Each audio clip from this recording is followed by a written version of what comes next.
Hello प्यारे बच्चों, तो कैसे हैं आप सभी। आशा करते हैं स्वस्थ होंगे और मस्त होंगे।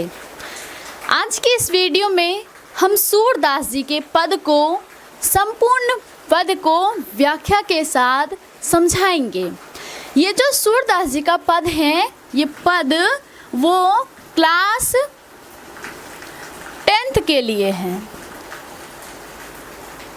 कौन है इसके कवि? सूरदास जी, है ना। सूरदास जी हैं इनके कवि। जो पहला चैप्टर, काव्य खंड का पहला चैप्टर, गलती हो गई है ना। तो काव्य खंड का जो पहला चैप्टर है सूरदास जी का, उनका व्याख्या इस वीडियो में हम बताएंगे। तो चलिए स्टार्ट करते हैं। पहला जो पद है वो सूरदास जी ईश्वर की वंदना करते हुए, प्रार्थना करते हुए बताते हैं कि उनकी कृपा से क्या क्या संभव हो सकते हैं, है ना। तो चलिए जानते हैं। चरण कमल वंदो हरिराई। ये जो सूरदास जी हैं वो कहते हैं कि ये कमल रूपी चरणों की, चरण कमल यानी कि चरण कमल, कमल रूपी चरणों की हम वंदना करते हैं। किसकी? विष्णु की। हरि, विष्णु की। राई यानी कि उनके चरणों की, कमल रूपी चरणों की हम वंदना करते हैं, विष्णु श्री कृष्ण के, है ना। विष्णु तो उन्हीं को कहा गया है, श्री कृष्ण वही है ही, कहा क्या जाएगा, है ना। आगे है, जाकी कृपा पंगु गिरिलंघे, अंधे को सब कुछ दर्शाए। कहते हैं किसकी हम वंदना कर रहे हैं, वो भी बता रहे हैं। जिसके कृपा से, यानी कि जिसके कृपा से ये सब सारी चीज़ें संभव हो सकते हैं, उसी हरि की, उसी विष्णु की हम कमल रूपी चरणों की वंदना करते हैं। जिसके कृपा से, जिसके कृपा से पंगु गिरि लंघे, पंगु गिरि लंघे, गिरि का मतलब पर्वत, है ना। जो पंगु यानी कि लंगड़ा व्यक्ति होता है, जो पैरों से अपाहिज होते हैं, उन्हें कहा जाता है पंगु। तो सूरदास जी बताने की कोशिश कर रहे हैं कि श्री कृष्ण के, जिसके कृपा से एक लंगड़ा व्यक्ति भी पर्वत को लांघ सकता है। गिर यानी कि पर्वत, लंघे यानी कि लांघ सकता है। और अंधे को सब कुछ दर्शाए, एक अंधा व्यक्ति भी उसके कृपा होने से सब कुछ देखने लगते हैं। बहिरों सुने गूंग पुनि बोले, रंक चले सिर छत्र धराई। बहिरा व्यक्ति सुनने लगता है, गूंगा व्यक्ति फिर से बोलने लगता है। रंग चले सिर छत्र धराई, गरीब व्यक्ति भी छत्र धारण कर सकता है, यानी कि राजा बन सकता है, छत्रपति बन सकते हैं।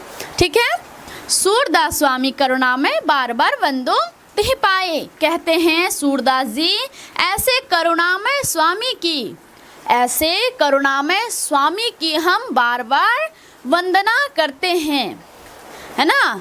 बार बार वंदो तिहि पाए, इनके पैरों चरण रूपी कमलों की जो भगवान हैं, उनकी हम बार बार वंदना करते हैं। तो इसमें सूरदास जी बताते हैं कि श्री कृष्ण के कृपा होने से, नारायण की कृपा होने से क्या क्या चीज़ें संभव हो सकती है ना। तो चलिए हम दूसरे पद को भी देख लेते हैं व्याख्या से।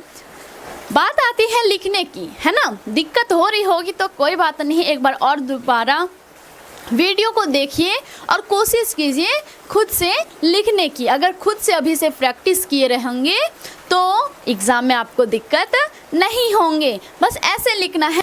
प्रस्तुत काव्यांश में श्री नहीं, सूरदास जी कहते हैं कि मैं कमल रूपी चरणों की, हरि विष्णु की वंदना करता हूँ, जिसके कृपा से ये हो सकते हैं। अब क्या क्या हो सकते तो आपने तो अभी यहाँ देखा ही है ना। तो ऐसे करके व्याख्या लिखी जाती है और आप भी लिख के प्रैक्टिस कीजिए। तो चलते हैं दूसरे पद की ओर। अब ये है दूसरा पद। अब चलिए देखते हैं सूरदास जी दूसरे पद में क्या कहना चाहते हैं, क्या बताना चाहते हैं, किस चीज़ का वर्णन करना चाहते हैं, है ना। तो व्याख्या समझने के बाद ही तो पता चल सकती है, पहले तो पता चल नहीं सकती। इसलिए व्याख्या जब हम करेंगे, बताएंगे, तब ध्यान से सुनना और ध्यान से पढ़ना। ठीक है। तो आपका भी साथ साथ कंप्लीट हो जाएगा और मैं भी आपको समझा पाऊँगी। ठीक है, तो चलिए समझते हैं।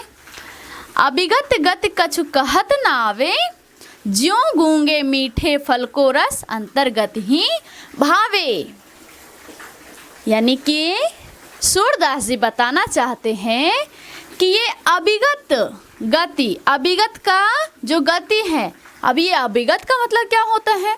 तो अभिगत का मतलब होता है बच्चों निर्गुण ब्रह्मा, यानी कि जिसका वर्णन नहीं किया जा सकता, ऐसे ईश्वर जिसका हम वर्णन नहीं कर सकते, निर्गुण ब्रह्मा है ना। उसकी गति को कुछ कहत नावे, उसकी गति को कुछ कहते नहीं बनता है, जिसका वर्णन ही नहीं किया जा सकता है ना। कछु कहत नावे, कुछ कहते नहीं बनता। जैसे अगर कोई अच्छे इंसान होते हैं तो हमारे नज़र में तो ऐसे भी तो कहते हैं कि इसका ऐसे ऐसे गुण है, इतना अच्छा इंसान है कि बता नहीं सकते। वैसी स्थिति में सूरदास जी ये भी पद को लिखते हैं और बताना चाहते हैं कि ये निर्गुण ब्रह्मा की जो गति है उसे कुछ कहते नहीं बनता, उसकी वर्णन ही किया नहीं जा सकता। ठीक है। जो गूंगे मीठे फल को रस अंतर्गत ही भावे, जिस प्रकार एक गूंगा व्यक्ति अगर मीठे फल को खाते हैं और उसका रस को, उसकी आनंद को वो अंतर आत्मा को ही भा पाता है, बाहर किसी को नहीं बता पाता है, वर्णन नहीं कर पाता है ना। जो गूंगे मीठे फल को रस, यानी कि जिस प्रकार गूंगा व्यक्ति मीठे फल को खाते हैं और उसके रस को, आनंद को अंतर्गत ही भावे, वो अंतरात्मा को ही भाते रहते हैं, किसी के पास वर्णन नहीं कर सकते हैं। उसी तरह ये निर्गुण ब्रह्मा की गति है, उसकी भी वर्णन नहीं किया जा सकता। परम स्वाद सबहि सुनिरंतर अमित तोष उपजावे, यानी कि ये जो परम स्वाद है, उच्च स्वाद, ये जो निर्गुण ब्रह्मा की भक्ति से जो स्वाद उत्पन्न होती है वो उच्च स्वाद यहाँ पे बताया गया है। जो ये परम स्वाद है वो सबहि सुनिरंतर, सभी को, सुन यानी कि लगातार, समान, निरंतर यानी कि लगातार, अमित तोष उपजावे, अमित का यहाँ पे संतुष्टि, उपजाते रहते हैं। अब हम भगवान की भक्ति करते हैं तो हमें कैसे संतुष्टि मिलती है?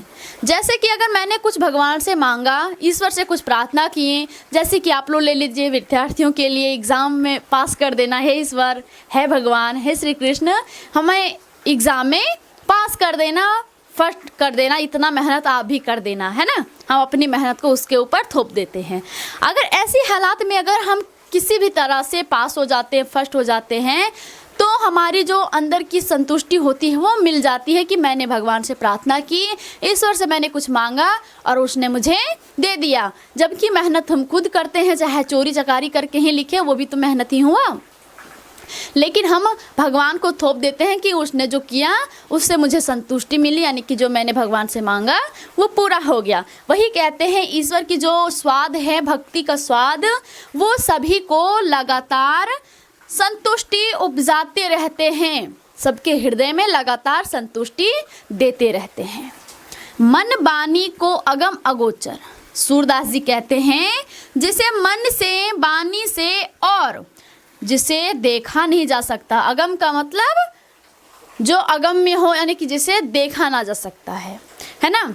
अगोचर जिसे समझा नहीं जा सकता, इंद्रिय से परे, यानी कि हम जिसे समझ ही नहीं सकते कैसे होंगे, कैसे नहीं, ऐसे मिलते वैसे मिलते, कुछ भी हम नहीं समझ सकते, है ना। कहते हैं जिसे मन से, वाणी से जिसे देखा नहीं जा सकता, जिसे समझा नहीं जा सकता, उसे जो जान पाते हैं वो भगवान को पा लेते हैं। सो जाने जो पावे, जुगाड़ भी नहीं लगा सकता, इन सब के बिना निरलम कित धावे, इन सब के बिना सहारे का हम कहाँ भगवान को ढूंढे। अब भगवान का रूप भी पता होता तो चलो ढूंढ लेंगे, चल इस रूप के होते हैं, वो भी पता नहीं है। आकृति भी पता हो तो चलो ठीक है, इस आकृति के भगवान है तो इसे ढूंढ लूँगी या फिर ढूंढ लूँगा, है ना। लेकिन फिर भी ये सब कुछ नहीं है, इन सब के सहारे के बिना हम भगवान को कहाँ ढूंढें, सूरदास जी बताते हैं।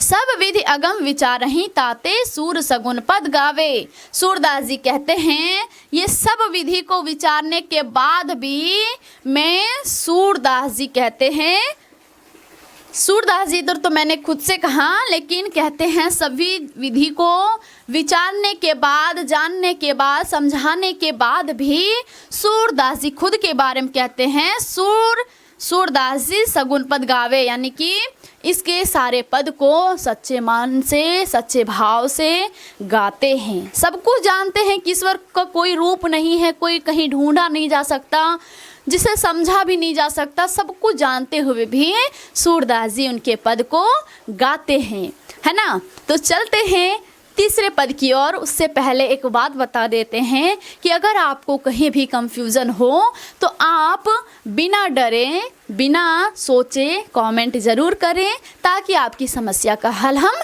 ज़रूर कर सकें। तो चलिए तीसरे पद की ओर। ये है तीसरा पद, है ना। तो अभी हमने पहला, दूसरा, ये दोनों पद को व्याख्या के साथ आप लोग समझ भी गए होंगे और मैंने समझाया भी। तो ये है तीसरा पद। अब इसे समझते हैं कि इसमें सूरदास जी किस प्यारे कृष्ण की किस जगह की वर्णन किए हैं। इसमें श्री कृष्ण जब छोटे होते हैं, अब इतना छोटा नहीं, घुटनों के बल जब चलते हैं तब की बात करी जा रही है। सूरदास जी श्री कृष्ण जब घुटनों के बल चलते हैं और वो अपने आंगन में आते हुए तब की इस दृश्य का वर्णन सूरदास जी किए हैं। कहते हैं किलकत कान घुटरवन आवत। किलकत, बच्चे लोग कैसे किलकारी मार के हंसते हैं, बस इतना सा है। कितनों भी तेज हंसी आ जाए, दो दांत होंगे वो भी दिखा देते होंगे, है ना। तो इसे जो मुस्कुरा करके हंसते हैं उसे बच्चों के लिए किलकारी मार के हंसना कहा जाता है। तो वहीं सूरदास जी कहते हैं जब श्री कृष्ण किलकाते हुए, किलकारी मारते हुए, हंसते हुए, मुस्कुराते हुए कान्हे, श्री कृष्ण कान्हा घुटरवने, घुटनों के बल आते हैं। सूरदास जी कहते हैं कि जब श्री कृष्ण मुस्कुराते हुए घुटनों के बल आते हैं तब मणिमय कनक नंद के आंगन पिन बिम पकड़बे धावत। मणिमय कनक नंद के आंगन, यानी कि जो नंद का बाबा का आंगन था वो सोने से बना था। कनक का मतलब यहाँ पे क्या होगा, सोना। सूरदास जी कहते हैं कि जो श्री कृष्ण थे अपने बाबा के आंगन में, यानी कि उनका भी आंगन हुआ, उस आंगन में जो मणिमय था, सोने के बने आंगन में मणिमय। अब मणिमय किसे कहते हैं, जैसे हम टाइल्स, मार्बल ये सब लगाते हैं तो वो जो चमक होती है उसे मणिमय कहते हैं, ठीक है। उसी तरह जो सोने के आंगन में जो चमक आ रही थी उसे मणिमय कहते हैं, ठीक है। नंद के आंगन, नंद बाबा के आंगन में जो सोने से बने मणियों से युक्त सोने का आंगन था उसमें बिंब पकड़बे धावत, यानी कि श्री कृष्ण का जो बिंब बन रहा था, प्रतिछाया, परछाया, छाया, है ना, अपनी जो परछाया बनता है वो उसे बिंब पकड़बे धावत, यानी अपने बिंब को पकड़ने के लिए दौड़ते हैं। धावत का मतलब बताए थे ना भी पिछले पद में, धावे और धावत दोनों एक ही हैं, ठीक है। वही कहते हैं कि अपने बिंब को पकड़ने के लिए दौड़ते हैं। श्री कृष्ण जब छोटे होते, घुटनों के बल आ रहे हैं मुस्कुराते हुए, और उस आंगन में मणिमय से युक्त जो सोने का आंगन है उसमें श्री कृष्ण का जो प्रतिबिंब बन रहा है उसे वो पकड़ने के लिए दौड़ते हैं। श्री कृष्ण ही दौड़ते हैं, दूसरा कोई नहीं। कबहू निरखी हरि आप छाह को, हरि श्री कृष्ण, है ना, कान भी उसी को, हरि भी उसी को, है ना। कह रहे हैं श्री कृष्ण जो है, हरि जो है, ईश्वर जो है, नारायण जो है, वो कभी कभी बैठ करके अपने ही परछाई को, कबहू कभी कभी, निरखी देखते हैं, श्री कृष्ण, हरि मतलब श्री कृष्ण, आप यानी अपने ही छाह को, कभी कभी श्री कृष्ण बैठ करके अपने ही छाह को देखते हैं और फिर कर सो पकड़न चाहत।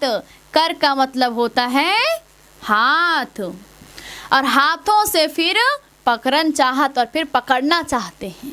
अब बैठ करके तो परछाई बन ही जाती होगी, मणियों से युक्त चमक है, उसमें परछाई बन रही है, तो उसे पकड़ने के लिए वो चाहते हैं, पहले तो दौड़ते हैं पकड़ने के लिए। अब परछाई को कोई पकड़ सकता है? नहीं पकड़ सकता, लेकिन बच्चे हैं तो ऐसे कर रहे होंगे, है ना। किलकी हंसत राजा द्वेदतियाँ पुण्य पुण्य तिह अवगाहत। किलकी किलकत ये दोनों एक ही हैं, है ना। जब श्री कृष्ण बैठ करके फिर जब हंसते हैं किलकारी मार के, तब जो दो दांत होते हैं द्विदतियाँ राजत, ये जो दो दांत हैं वो बाहर दिख जाते हैं, बाहर नहीं आ जाते, बस दिखते हैं चूहे जैसा। बच्चे लोगों का तो सबसे पहले दो ही दांत तो आते हैं, उसी तरह श्री कृष्ण के दो दांत जब बाहर आए, जब हंसे तब जो दांत बाहर दिखे वो राजत यानी कि शोभा दे रही है, बहुत अच्छा लग रहा है, सुशोभित हो रहे हैं।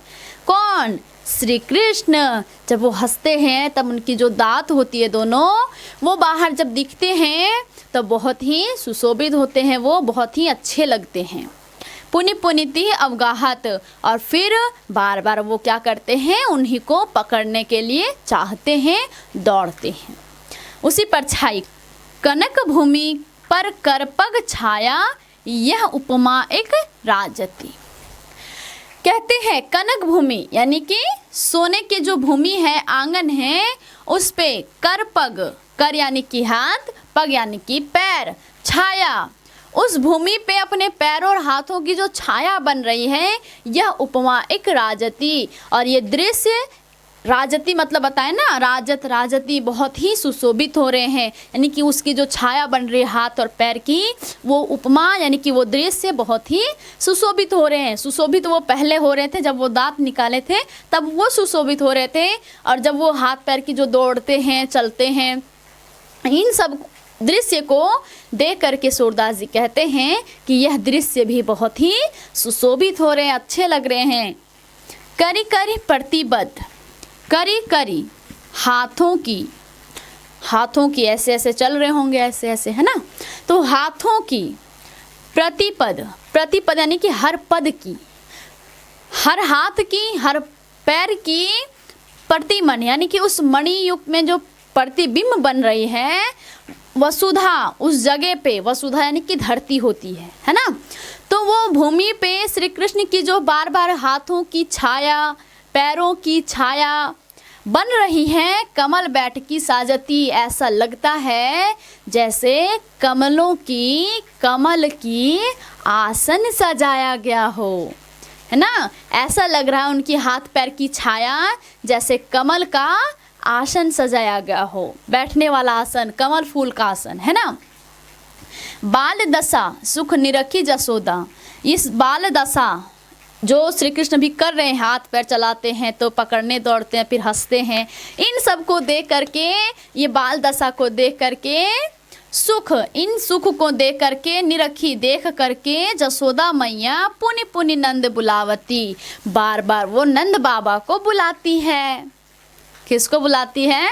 नंद बाबा को, यानी कि श्री कृष्ण के पिता को। अचरा तर ले ढाक सूर के प्रभु को दूध पिलावती, और कहते हैं सूरदास जी कहते हैं कि अचरा तर लेकर के ढक लेती हैं यशोदा मैया, और सुर के प्रभु यानी कि वो खुद के बारे में कह रहे हैं कि सूरदास के जो प्रभु हैं श्री कृष्ण, उन्हें दूध पिलाने लगती हैं। तो आशा करते हैं कि आपको ये तीसरा पद भी समझ में आया होगा। नहीं आया होगा तो आपको इसका उपाय तो बता ही दिए, दोबारा वीडियो को घसकाइए और वहाँ से स्टार्ट कीजिए ताकि आपको विस्तार में समझ में आए। तो चलिए अब चलते हैं चौथे पद की ओर। ये है चौथा पद। अब देखते हैं कि चौथा पद में सूरदास जी क्या बताना चाहते हैं और क्या आप लोगों को समझाना चाहते हैं, है ना। तो चलिए देखते हैं। मैं अपनी सब गाय चराई हूँ। अब इस लाइन का अर्थ पहले सुनिए और वो चीज़ जानिए कि कहाँ की ये है। इसका मतलब हुआ कि मैं अपनी सब गाय चराने जाऊँगा, है ना। तो ये श्री कृष्ण अपनी माता से कहते हैं कि हे माता, मैं अब अपनी जितने गाय हैं सब मैं चराने जाऊँगा। वो जिद कर रहा है अपनी माँ से, कह रहा है मैं अपनी सब गाय चराई हूँ मैया, मैं अपनी जितना सारी गाय हैं वो सब मैं चराऊँगा, है ना, चराऊँगा। बलदाऊ ना भी जाए फिर भी मैं अकेले चरा लूँगा, लेकिन मैं भी गाय चराने जाऊँगा। प्रात होत बल के संग जई हो, तेरे कहे न रही हो। प्रात सुबह होते ही बलदाऊ के साथ, बल यहाँ पे लिखा गया तो बलदाऊ इसका मतलब है ना, तो बलदाऊ के साथ जई हो यानी कि जाऊंगा। तेरे कहे ना रही हो, तुम्हारे कहने से नहीं रहूँगा, है ना। अगर तुम कह भी दोगे कि नहीं बेटा नहीं जाओ, घर में ही रह जाओ, तो मैं सुनने वाला में से नहीं हूँ, मैं जाऊँगा तो जाऊँगा। ग्वाल बाल गायन के भीतर नेकहु डर नहीं लागत। कहते हैं ग्वाल बाल, है ना, ग्वाल बाल जो और जितने सारे गाय चराने जाते हैं, बैल चराने जाते हैं, चरवाहों को कहा जाता है ग्वाल बाल, है ना। तो वही श्री कृष्ण कहते हैं कि मैं जो ग्वाल वाले होते हैं उन सब से और गायन यानी कि गायों के बीच भीतर यानी कि बीच अंदर नेको डर नहीं लागत। नेको यानी कि तनिक सा भी डर नहीं लगता है। आप डरिए नहीं, घबराइए नहीं, मुझे डर नहीं लगता है। आज न सो नंद दुहाई, कहते हैं मैया नंद बाबा का कसम खा के कहता हूँ, नंद दुहाई यानी कि नंद बाबा का सौगंध खा के कहता हूँ, आज नहीं सोऊंगा, आज ना सो, आज मैं नहीं सोऊंगा, रैनी रहोगे जागत। कहते हैं रात भर, यानी मतलब रात भर रहोगे जागत, मैं रात भर जगता ही रहूँगा। इतना ज़्यादा जिद कर लिया है कि मैं जाऊँगा, गाय चराने जाऊँगा, चाहे मुझे रात भर ही क्यों नहीं जागना पड़े, लेकिन फिर भी मैं जाऊँगा। और ग्वाल सब गाय चराई हूँ, मैं घर बैठे रही हूँ। कहते हैं जितने ग्वाल वाले हैं सब लोग गाय चराने जाएंगे और मैं घर में बैठा रहूँगा। मैया बताओ, सब लोग ऐश मौज करेंगे, खेल करेंगे, अपना खेलेंगे, मस्ती करेंगे और मैं घर में बैठा रहूँगा? ऐसा नहीं होगा। सूर श्याम तुम सोए रहो, अब प्यात जान में दई हो। कहते हैं सूर यानी कि सूरदास जी कहते हैं उसकी मैया जसोदा मैया श्री कृष्ण कहते हैं श्याम तुम सोए रहो, सोई रहो यानी कि तुम अब सो जाओ। प्रात जान में दई हो, प्रात यानी कि सुबह में जाने दूंगी, जाने दूंगी, सो जाओ, जिद काहे करती हो रात भर जगने की, है ना।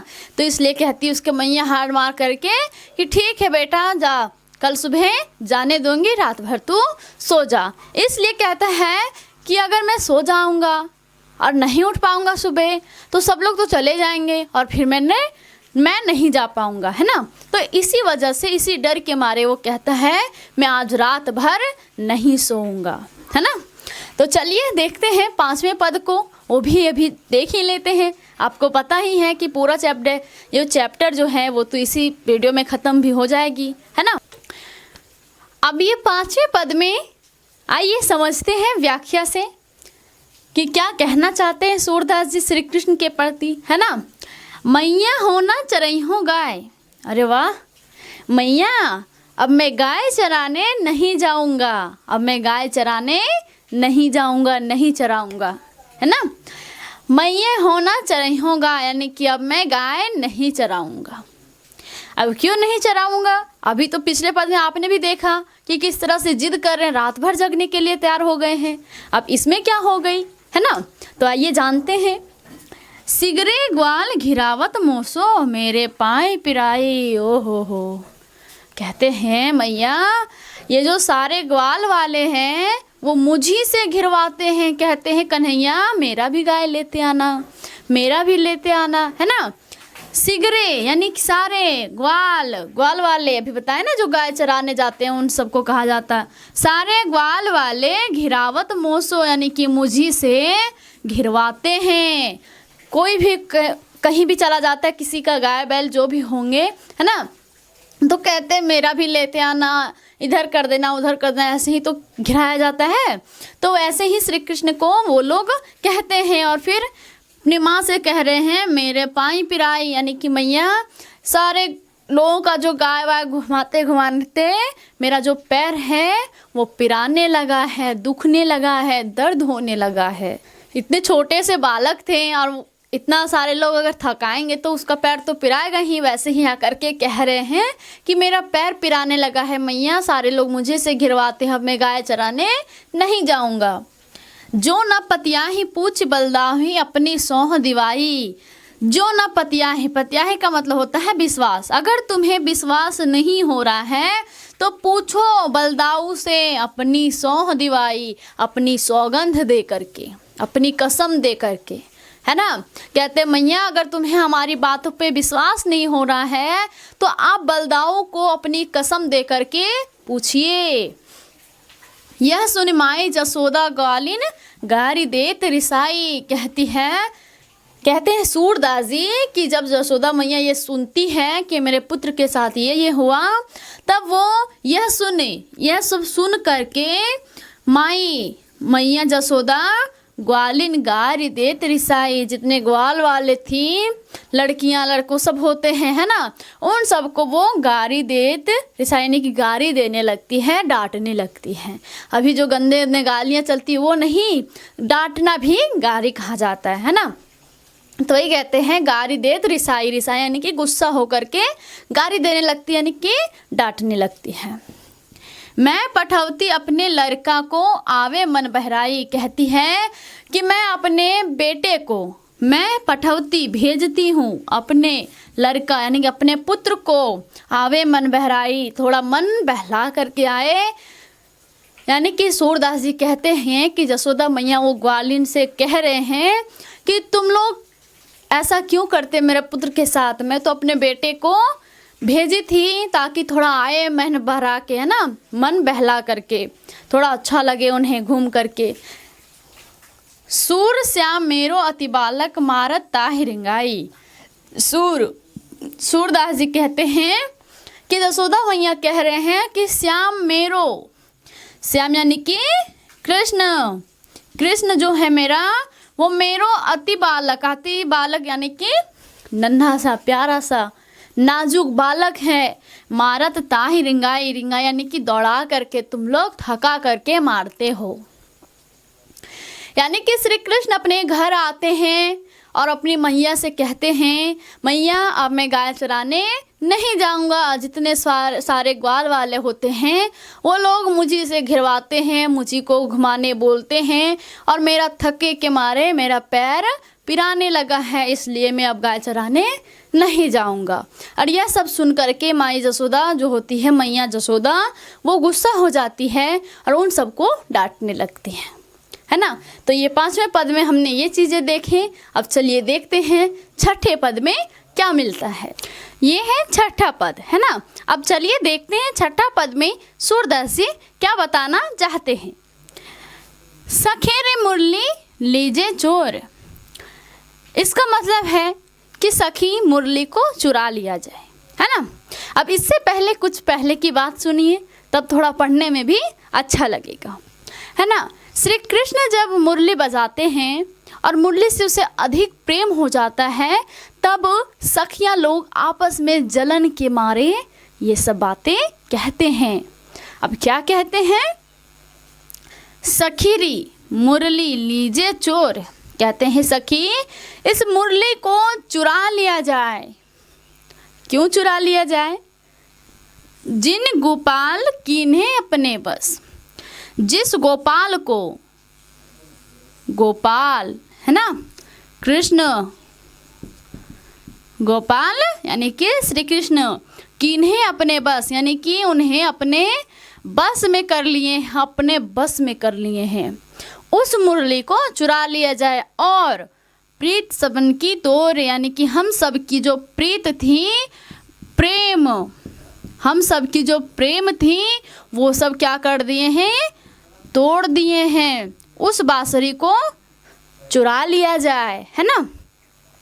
अब आजकल भी आप देखते हैं सबके प्रेमी प्रेमिका होते हैं ना, अगर वो किसी और से अगर ज़्यादा पसंद करने लगे, उनसे बात करने लगे, तो जो पहले वाले होते हैं, पहले वाली होते हैं, वो सब कितना जलन होती है उन सबको, है ना। उसी तरह सखियाँ जो होती हैं श्री कृष्ण के प्रति अपना जो श्री कृष्ण के प्रति नहीं, बांसुरी के प्रति अपना जलन जो बातें हैं, ईर्ष्या की बातें वो यहाँ पे दिख रही हैं कि किस तरह से सखियाँ लोग बात कर रही हैं एक दूसरे से, है ना। 2-4 सखियाँ हैं आपस में और उन्हीं सब से बात कर रहे हैं कि वो मुरली को चुरा लेते हैं, जिसे श्री कृष्ण को भी वश में कर लिए हैं और हम सब की जो प्रेम थी वो सबको भी तोड़ दिए हैं।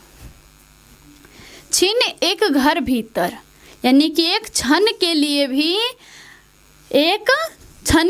भी घर के बाहर हो चाहे भीतर हो, निस यानी कि रात,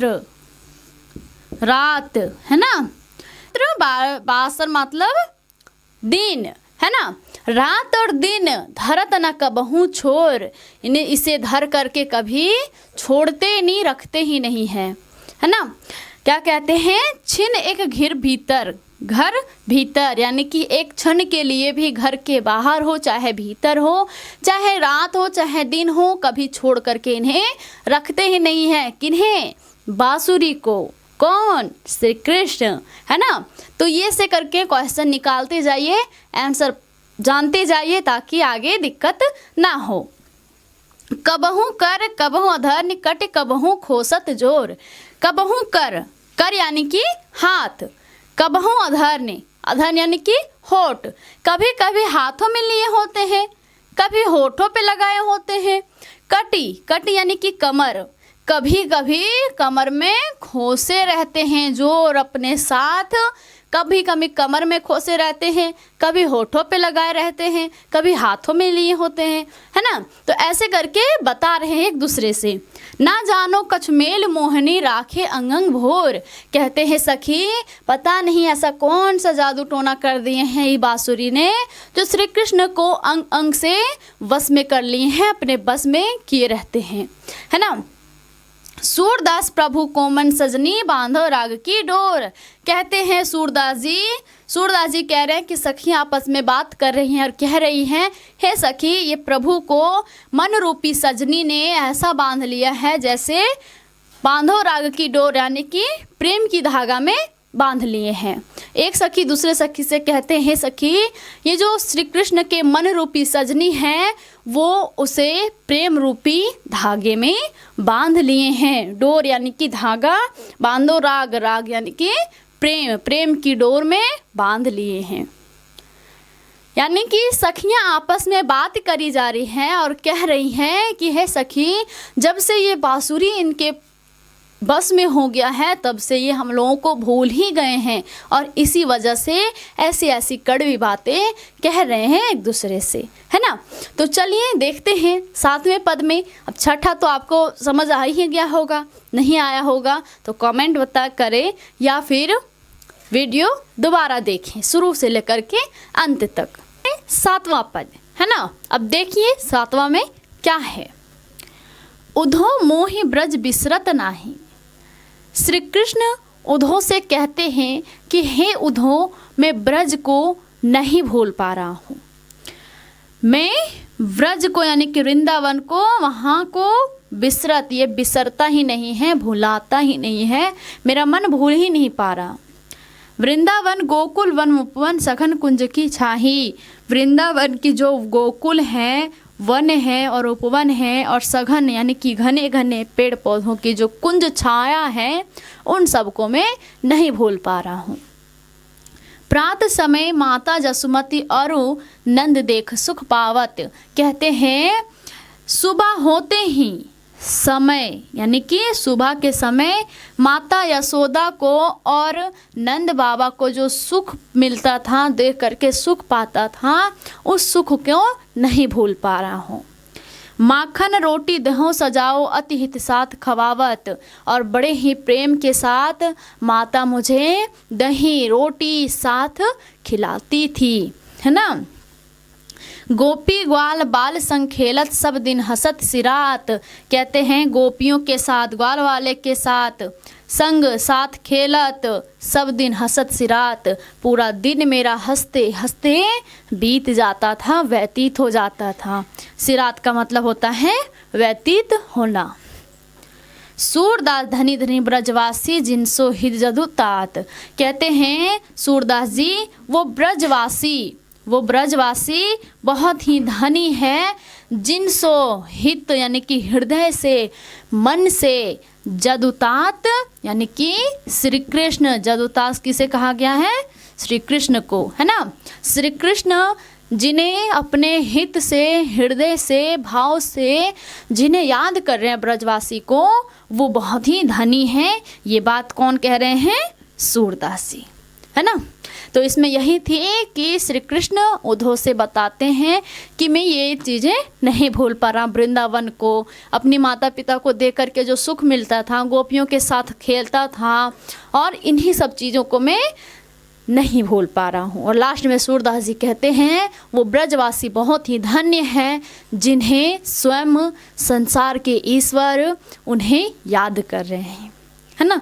तो उम्मीद करते हैं कि आपको 7वां पद भी समझ में आ ही गया होगा। आइए समझते हैं 8वें पद को, है ना। उधो मन न भये 10-20, एक हुतो सो गयो श्याम संग को अवराधे ईस। जो सखियाँ आपस में बात करती हैं वो कहती हैं उद्धव से, आपको पिछले पद में बताए ना कि श्री कृष्ण उद्धव से कहते हैं कि जाओ गोपियाँ को समझाओ, है ना। तो उद्धव जाते हैं और वहाँ के जो सखियाँ होती हैं, गोपियाँ होती हैं, उन सबको समझाते हैं कि श्री कृष्ण को तुम भूल जाओ, अब उनकी आराधना नहीं करो। उसके बाद ये गोपियाँ का रिप्लाई है, अब देखिए क्या क्या आता है। उद्धव मन न भये 10-20, जो गोपियाँ हैं वो कहते हैं उद्धव ये जो मन है वो 10-20 नहीं है, 10-20 होता नहीं है। क्यों नहीं होता? एक हुतो सो गयो श्याम संग को अवराधे ईस। कहते हैं हे उद्धव ये जो एक मन है वो तो श्याम संग तो चला गया है। श्याम संग यानी कि कृष्ण के साथ, कृष्ण के साथ तो चला गया है। को अवराधे ईस, अवराधे का मतलब होता है आराधना करना, ईस का मतलब ईश्वर। यानी कि कहते हैं उद्धव ये जो एक मन है वो तो श्री कृष्ण के पास जा चुका है, अब हम किस मन के सहारे किसी और ईश्वर की आराधना करें, है ना। ईश्वर यानी कि किस दूसरे ईश्वर की आराधना करें। वो तो आके उसे छोड़ने के लिए कह रहे श्री कृष्ण का आराधना करना, है ना, कि तुम श्री कृष्ण को भूल जाओ। लेकिन गोपियाँ लोग कहती है नहीं, अगर 2 मन होता तो ऐसा कर लेते, लेकिन एक जो मन है वो तो जा चुका है। इंद्रिय शिथिल भई केशव बिन ज्यों देह बिन शीस। कहते हैं ये जो हमारी इंद्रियां हैं, इंद्रियां 5 होती है ना, नाक, मुंह, कान, ये सब मिला करके 5 होते हैं ना, त्वचा। तो कहते हैं इंद्रियां जो हैं वो शिथिल हो गई है, रुक गई है। भाई केशव बिन, केशव बिन यानी कि श्री कृष्ण, केशव श्री कृष्ण को कहा गया, श्याम भी श्री कृष्ण को, है ना। कहते हैं सखियां लोग कि मेरी इंद्रियां शिथिल हो गई है केशव के बिना, ज्यों देह बिन शीस, ऐसा हम हो गए जैसा शरीर हो पर शीस ना हो। आशा लाग रहित तन श्वासा जीवही कोटि बरिस। कहते हैं उद्धव ये जो हमारी आशा है कि श्री कृष्ण एक दिन ना एक दिन जरूर आएंगे, इसी आशे के साथ जीवही कोटि बरिस, कोटि बरिस यानी कि लाखों करोड़ों साल तक हम जी सकते हैं। तुम तो सखा श्याम सुंदर के सकल जोग के ईस। कहते हैं उद्धव तुम तो जो पूरे संसार के स्वामी हैं उन्हीं के सखा हो, है ना। जो पूरे संसार के ईश्वर हैं यानी कि श्री कृष्ण नारायण, उनके तुम सखा हो। सकल जोग के ईस, जो पूरे संसार के स्वामी हैं। सुर हमारे नंद नंदन बिन और नहीं जगदीश। कहते हैं उद्धव ये जो सूरदास जी कहते हैं कि सखियाँ उद्धव से कहते हैं, क्या कहते हैं कि ये नंद के जो नंदन है यानी कि नंद बाबा के जो पुत्र हैं उसके बिना और नहीं जगदीश, यानी कि संसार में और कोई आराध्य मेरा नहीं है। जगदीश यानी कि मेरा ईश्वर जिसे हम ज़्यादा मानते हैं, है ना। वही कहते हैं सखिया लोग कि इस संसार में मेरा सिर्फ नंद बाबा के पुत्र के अलावा कोई जगदीश नहीं है, कोई ईश्वर नहीं है। इस तरह करके उद्धव को गोपियाँ लोग ही समझाने लगती है। तो चलिए देखते हैं 9वें पद में क्या मिलता है ना। 8वें पद में तो आपने देखा कि ये सब बातें मिले, तो 9वें पद में भी देख लीजिए। अब आइए देखते हैं 9वें पद में क्या है। उधो जाहो तुम्हें हम जाने, कौन कहती है? अब कहती है तो पता चल ही गया होगा, है ना। सखियाँ लोग कहती हैं उधो से कि हे उधो मैं तुम्हें जान गई, चल जा यहाँ से। जैसे हम लोग गुस्से में बोल देते हैं, ज़्यादा अगर ऊँची ऊँची कोई बातें करते हैं तो हम लोग नहीं कहते हैं कि गुस्से में चल जा यहाँ से, हमें तुम्हें जान गई कैसे हो, है ना, तुम्हें इतनी बातें बताने की ज़रूरत नहीं है। उसी तरह गोपियाँ गुस्से में कहती हैं हे उधो मैं तुम्हें जान गई, तुम जाओ यहाँ से। उधो जाओ तुम्हें हम जाने, कहते हैं उधो तुम्हें मैं जान गई, जाओ तुम यहाँ से, जाओ तुम्हें यानी कि तुम जाओ, मैं तुम्हें जान गई, है ना। कहती है कि हे उधो मैं तुम्हें जान गई, चले जाओ यहाँ से, वही अच्छा होगा। श्याम तुम ही हो को नहीं पठो, तुम हो बीच भुलाने। कहते हैं हे उधो ये जो श्याम है, कौन? श्याम तुमको नहीं पठाए हैं, नहीं पठाए हैं यानी कि भेजे हैं, तुम्हें नहीं भेजे हैं, तुम हो बीच भुलाने यानी कि रास्ता भूले हुए हो, रास्ता तुम भूल के हम लोगों के पास आ गए हो। श्री कृष्ण तुम्हें नहीं भेजे हैं। ब्रज नारिनी सो जो कहत हो, बात कहत न लजाने। कहते हैं उधो ये जो ब्रज की नारियां हैं, ब्रज नारिनी, ये ब्रज की जो नारियां हैं, सो जो कहत हो, तुम ऐसे जो अज्ञान रूपी बातें कर रहे हो, वो बात कहत न लजाने, तुम ये बात करते हुए लजा नहीं रहे हो, है ना। ऐसे करके सखियां लोग उधो से बोल रही हैं। बड़े लोग ना विवेक तुम्हारे, ऐसे भय अयाने। कहते हैं उधो ये जो इतने बड़े तुम हो, बड़े तो लोग हो, लेकिन ना विवेक तुम्हारे। कहते तुम्हारे अंदर विवेक नहीं है, बुद्धि नहीं है। विवेक का मतलब क्या होता है? बुद्धि होता है। कहते हैं तुम्हारे अंदर बुद्धि नहीं है, तुम बड़े हो लेकिन बुद्धि नहीं है, ऐसे भय आयाने, ऐसे तुम पागलों जैसे बात करते, अगर बुद्धिमान होते तो, है ना। ऐसे करके बोली जा रही हैं। हमसो कई लई हम सही के, जिए गुण ले हुसयाने। ले यानी कि आग की तरह सहने वाली बात तुमसे और कोई सुन नहीं सकते हैं। कहते हैं हम सो कहीं लई हम सही के, यानी कि तुमने हम लोगों से ऐसी बातें करी तो हमने क्या कर लिया?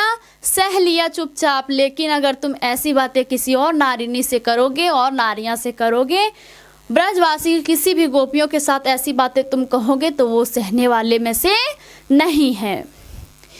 कह अबला कह दशा दिगंबर, मष्ट करो पहचाने।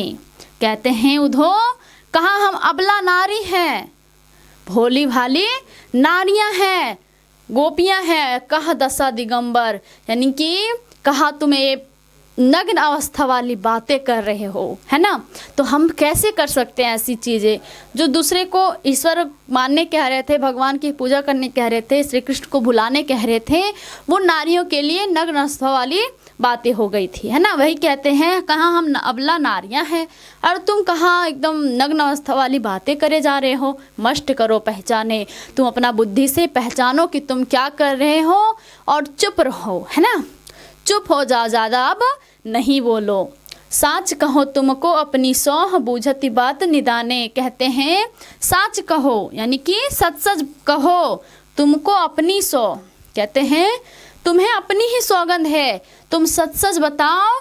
बूझती बात निदाने, ये तुमसे मैं अंतिम बात पूछ रही हूँ। निदाने का मतलब आखिरी बात, अंतिम बात, है ना।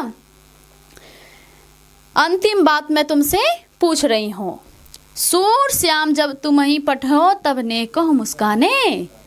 हे उधो जब श्री कृष्ण तुम्हें पठा रहे थे, भेज रहे थे, सूरदास जी कहते हैं कि सखियाँ कहती है उधो से कि हे उधो जब श्याम तुम्हें भेज रहे थे, तब ने कहो मुस्काने, थोड़ा सा भी तनिक सा भी मुस्कुराए थे। ऐसे करके वो पूछती है ना। वो क्या पूछती हैं कि हे उद्धव, जब श्री कृष्ण तुम्हें भेज रहे थे यहाँ पे तब थोड़ा मुस्कुराए थे या फिर गुस्से में बोल रहे थे, है ना। ऐसे करके वो पूछ रही हैं उद्धव से। अब हम देखेंगे 10वीं पद में भी सखियाँ लोग उद्धव से ही बातें करी जा रही हैं।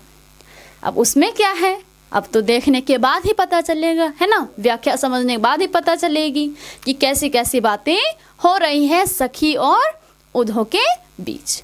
तो चलिए 10वां पद को भी ये भी तो ये बताए हैं कि इसमें भी सखियाँ और उद्धव की ही बात चल रही है। तो इसमें भी सखी लोग ही उद्धव को डांटे जा रही है, बोले जा रही है, इसमें सवाल पूछती है। अब क्या क्या सवाल पूछती है आइए देखिए। निर्गुण कौन देश को बासी, कहते हैं हे उद्धव, ये जो तुम निर्गुण ब्रह्मा की बात कर रहे हो कि दूसरे ईश्वर की आराधना करो, वो कौन देश के वासी हैं, है ना। श्री कृष्ण से वो प्रेम भी करती थी, उसकी आराधना भी करती थी, भगवान भी मानती थी, तो उसे पता है कि कहाँ के हैं, उनके माता पिता कौन हैं। तो ये सब सवाल उद्धव से पूछा जा रहा है। सखियाँ लोग पूछती हैं कि जिस भगवान की, जिस ईश्वर की तुम बात कर रहे हो, वो कौन देश को वासी, वो कौन से देश में वास करते हैं। मधुकर कहीं समझाए सोहदे बूझती साच न हासी, कहते हैं हे भौरे रूपी उद्धव, भौरे यहाँ पे उद्धव को कहा गया है ना।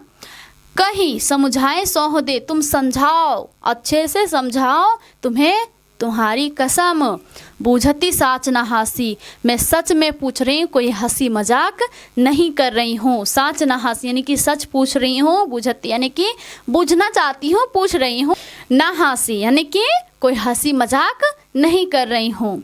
कौन है जनक, जनक का मतलब क्या होता है, पिता, है ना, पिता होता है। कौन है जननी, जननी यानी कि माता। कौन है नारी, पत्नी। कौन है दासी। कहते हैं उद्धव, जिस भगवान की, जिस ईश्वर की, जिस निर्गुण ब्रह्मा की तुम बात कर रहे हो, उसके पिता कौन है, माता कौन है, पत्नी कौन है, दासी कौन है ना। ऐसे करके सवाल उसे पूछ रही है। कैसो बरन वेश है, कैसो की है रस में अभिलाषी, कहते हैं उसका वेशभूषा कैसा है, वो दिखता कैसा है। कि है रस में अभिलाषी, कौन से रस में अभिलाषी रखते हैं, कौन से रस को ज़्यादा वो चाहते हैं, पसंद करते हैं। अब यहाँ कोई गन्ने के रस और गन्ने का रस और कोई नींबू का रस का बात नहीं करी जा रही है। जो हमारी भाव है उसी को रस कहा जाता है ना। जो भी भाव हमारे हृदय में जो भाव उत्पन्न होती है उसे रस कहा जाता है। चाहे वो हंसी की हो, खुशी की हो, चाहे रोना हो, चाहे दुख हो, वो सब कुछ रस ही। वही कहते हैं कि वो कौन से रस में ज़्यादा अभिलाषी हैं, ज़्यादा रस कौन सा पसंद करते हैं, हंसने वाला या फिर रोने वाला। जैसे गुस्से वाले आदमी होते हैं तो उसका ज़्यादा पसंद गुस्सा ही रस होगा, है ना। तो ऐसे ही पूछे जा रहे हैं। पाओगो पुण्य कियो अपनो, जोरे करोगे गासी। गासी मतलब होता है छल कपट, छल कपट होता है गासी का मतलब। कहते हैं उद्धव, पाओगे पुण्य कियो अपने, अपना किया हुआ पुण्य पाओगे, जोरे करोगे गासी, जो अगर तुम छल कपट करोगे हम लोगों के साथ, है ना। अगर तुम छल कपट करोगे हम लोगों के साथ तो उसका तुम पुण्य पाओगे। ऐसे करके कह रही हैं। सुनत मौन हुए रहो बावरो, यानी कि ये जो सुनत, सुन करके, मौन हुए रहो बावरे, ये जो बावरा उद्धव था वो ये सब सुन करके मौन रह गया। और सूरदास जी कहते हैं सब मति नासी, कहते हैं सब मति इसका नष्ट हो गया, नष्ट हो गया, खत्म हो गई। सूरदास जी कहते हैं इसका सारा मति नष्ट हो गया ऐसे सवाल सुन करके गोपियां लोगों का, है ना। अब ऐसे जवाब कौन दे सकते हैं बताइए। कि अगर हम कह दें कि ईश्वर की, कोई दूसरे ईश्वर की आराधना करो, तो अगर मुझसे सवाल किया जाए कि वो दिखते कैसे हैं, उसके माता पिता कौन है, उसकी पत्नी कौन है, तो ऐसे हम जवाब नहीं दे पाएंगे और चुपचाप रह जाएंगे। उसी तरह उद्धव भी वहाँ पे मौन हो गए और उसका जो मति था, बुद्धि था, वो सब नासी नष्ट हो गए, है ना। तो 10वें पद भी उम्मीद करते हैं समझ में आ ही गया होगा। अगर नहीं आया होगा तो आपको 2 उपाय तो बताए ही हैं, कमेंट और दोबारा देखिए, है ना। तो चलिए लास्ट पद भी देख लेते हैं, अंतिम पद, 11वीं पद, आखिरी पद यानी कि 11वां पद, है ना। तो अभी हमने कहा कि इसमें देवकी माता के लिए संदेश भिजवाती है यशोदा मैया। अब क्या कहती है संदेश में, आइए जानते हैं। संदेशों देवकी सो कही हो। जो उद्धव होते हैं पथिक, उससे कहते हैं यशोदा मैया कि हे उद्धव, ये जो संदेश हैं जा कर के देवकी सो कहियो, यानी कि देवकी माता से जा कर के कहना। हो तो धाई तिहारे सूत की।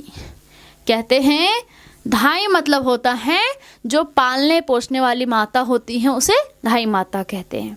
तो श्री कृष्ण को यशोदा मैया तो पाले पोसे थे, है ना, तो उसकी धाई माता कहते हैं।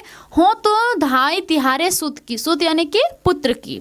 मैं तो तुम्हारे पुत्र की धाई माता हूँ, दया करत ही रही हो, इसलिए तुम हमारे ऊपर हमेशा दया करते ही रहना। यद्यपि टेव तुम जानते उनकी तो मोह कहे आवे। कहते हैं टेव यानी कि आदत, क्या होती है, आदत। यशोदा मैया कहती हैं देवकी माता से संदेश के रूप में कि हे देवकी माता, यद्यपि टेव तुम जानती उनकी, कहते हैं कि तुम तो उनकी टेव को यानी कि आदतों को तो जानती ही हो, लेकिन तो मोह कहे आवे, लेकिन फिर भी मेरा मन कहने को आया। प्रात होत मेरे लाल लड़े तो माखन रोटी भावे। कहते हैं कि सुबह होते ही मेरे लाल लड़े तो यानी कि मेरे पुत्र को, लाडला पुत्र को माखन रोटी भावे, यानी कि अच्छा लगता है। सुबह होते ही, सुबह सुबह मेरे लाडले पुत्र को माखन रोटी अच्छा लगता है। ते उबटनो और तातो जल। तेल उबटना जो बच्चे लोगों को लगाया जाता है नहलाने के बाद, है ना, वो तेल। और तातो जल यानी कि गरम जल। तही देख भज जाते, इसे देखते ही वो भाग जाते हैं। तेल को देख करके और गरम जल को देख करके वो भाग जाते, नहीं नहाते। जोई जोई मांगत सोई सोई देत, क्रम क्रम कर के नहाते। कहते हैं कि जोई जोई यानी कि जो जो मांगते थे सो सो देती थी, और फिर क्रम क्रम यानी कि थोड़ा थोड़ा कर करके नहाते। सूर पथिक सुन मोहि रैन दिन, बढ़ो रहत और सोच। और का मतलब होता है हृदय। कहते हैं सूरदास जी की पथिक से, उद्धव से यशोदा मैया कहती हैं सुनो मोह यानी कि मेरा, रैनी दिन यानी कि रात और दिन, बढ़त रहत और सोच यानी कि मेरा हृदय की जो सोच है, चिंता है, वो दिन पर दिन बढ़ते जा रहा है और मैं उन्हीं के प्रति सोचते रहती हूँ। मेरो अलग लड़े तो मोहन हुए करत संकोच। कहते हैं मेरा जो अलग लड़ेता है यानी कि लाडला पुत्र, वो मोहन, कौन, मोहन श्री कृष्ण, होहे करत संकोच, संकोच करते होंगे किसी भी चीज़ के लिए, है ना। अब तो वहाँ गए हैं, पहले तो यशोदा मैया के पास थे, तो वही यशोदा मैया कहते हैं कि मेरा पुत्र वहाँ कोई भी चीज़ के लिए संकोच करते होंगे। तो ये है लास्ट वाला पद यानी कि 11वां पद। आपको पता ही होगा कि सूरदास का ही तो पद है ना। अगर समझ में नहीं आया होगा, नहीं समझ आने का दो ही कारण हो सकते हैं। पहला, आप ध्यान लगा के सुने नहीं, या तो फिर मैं ध्यान से बता नहीं पाई, अच्छे से बता नहीं पाई। अब क्या कारण है वो भी ज़रूर बताएं। तो मिलते हैं नेक्स्ट वीडियो में, तब तक के लिए धन्यवाद।